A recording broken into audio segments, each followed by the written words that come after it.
Fox News Alert, day 12 of the search for Nancy Guthrie. Today, the Pima County Sheriff's Department asking people in the area for video. And it's not just the past 12 days they're zeroing in on.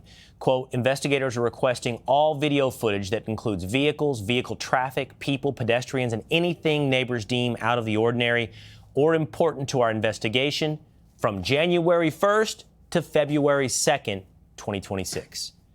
This morning, investigators were seen putting up a white tent at the entrance of Nancy Guthrie's home. One investigator was seen carrying out a diagram with human heights on it. That could have been used to compare physical conditions to the Nest video of the subject to build a profile. They were also seen carrying high-resolution video equipment into the tent. So what do these things tell us? Joining me now is retired FBI supervisory agent Rob Chadwick and forensic scientist and Jacksonville State University professor Joseph Scott Morgan. Professor, let's start with you on the video equipment. What do we take away from what they're trying to do inside that tent this morning?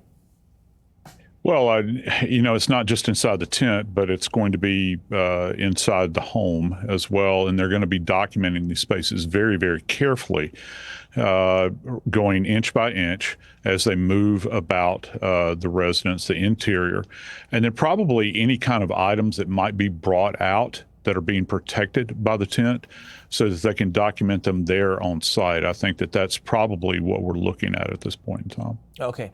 Rob, I want to play for you this new video that's going around right now. It's video that we can put up on the screen right now, and it was apparently taken from within 5 miles of Nancy Guthrie's home.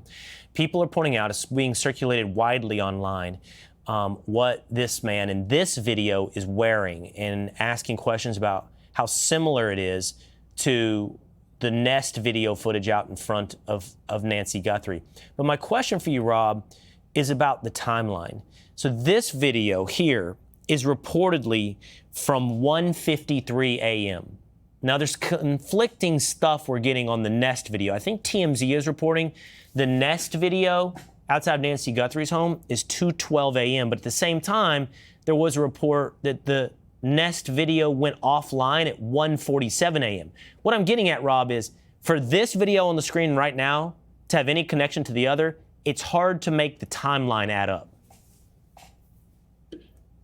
Yeah, for sure. And clearly there are some similarities there. You have someone with at least two backpacks. The one that he seems to be carrying in the video does seem to at least bear a passing resemblance to the one we see in black and white. I noticed that they're being very careful to, disguise this person's face, and that's done very purposely for some reason, but the reality is these timestamps, they're going to go back and try to sync them up. They're not necessarily spot on accurate, right? So there could be some discrepancy there. I wouldn't totally discount that this could be the same person simply based on the timestamps associated with these two systems. Okay. It's so many gaps. There are so many gaps in our knowledge. We don't know how many of these gaps exist within the knowledge of law enforcement, Professor, but some obvious questions. Was there a security system inside of Nancy Guthrie's home? Was that camera the only camera in her home? People that have those Nest or Rings often have them in other locations as well around the home. Is it your sense that law enforcement has a lot more information than what they've shared with the public? We keep trying to judge. Honestly, I keep trying to judge where they are in this investigation. When they appeal to the public, at times it appears that they're sort of at square one. At other times, it's as though they're guarding information because they're zeroing in on a suspect. A slight bit of both. I'm not trying to put myself in a position where you can't nail me down, but the public doesn't need to know everything at this point in time because you have to have security around data. We call it being inside of the investigative bubble. There are certain people you don't want within that bubble so that you can work the case without any static. There have been problems along the way that I've just noticed, as an observer from the outside. Things that I think that were missed, along the way, particularly as it applies to the mailbox outside the house. We saw that videography yesterday. I was very troubled by that. First off, that there was mail in the mailbox, and this is a case that hinges on communication. even snail mail. And you've got these two unidentified subjects that roll up in a truck. One is barehanded, handling a bag from Whole Foods Company, a wadded up plastic bag. But to be clear, I believe that video was from Annie Guthrie's home, not Nancy Guthrie's home. And I don't know if that changes your opinion of it, but that's from Annie Guthrie's home.